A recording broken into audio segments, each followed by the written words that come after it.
blessed me. It wasn't necessarily that I didn't want to be who God called me to be, but I wanted to share it with who the world wanted me to be. I'll tell you a little about my past here. I learned to walk, to talk, and be like the world.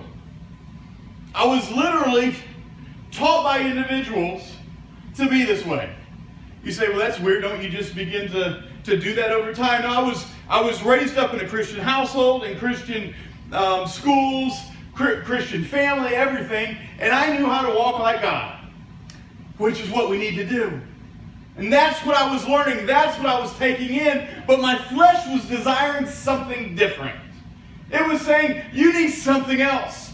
So what I began to do is, I literally went into everything. But I remember working at a job and learning from others around how to tuck in our shirt right to be cool.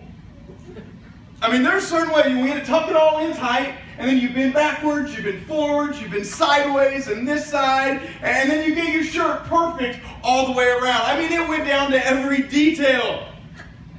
How to walk. When you walk, I remember some guys talking, and they said, this is how you can tell somebody's cool. It depends how they walk. If their feet are kind of bent outwards when they walk, they're not cool. You got to remember, we're 16 years old. We knew what cool was.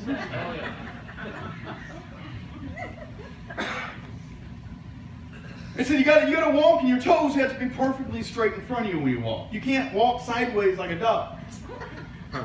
So I began to learn these little things and began to pick up. I began to learn how to flirt with the opposite sex.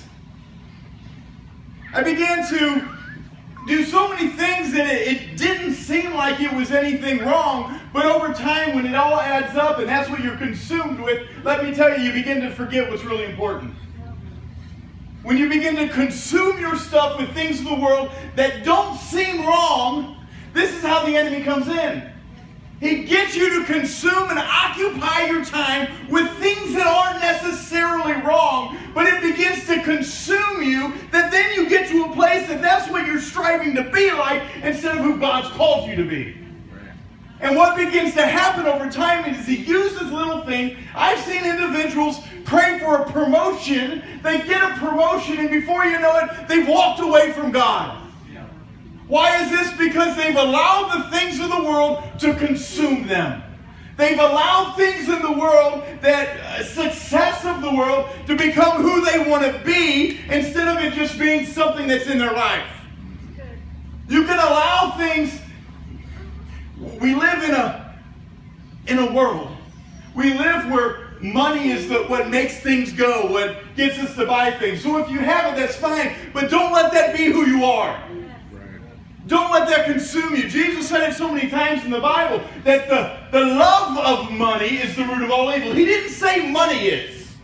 He never said your money's going to send you to hell. He says that your love for money, greater than your love for me, is what will keep you from heaven. And that's what you have to watch out for. But so many individuals, even in this very aspect, that when it comes to financially, what they are is at one point they're great with God. Then they begin to see the blessings in the physical realm, and they begin to identify themselves with that.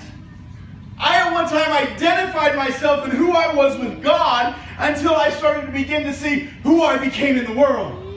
And when I began to see who I was becoming in the world, that's who I began to identify myself with. And let me tell you, when you begin to do that, it causes for a fall.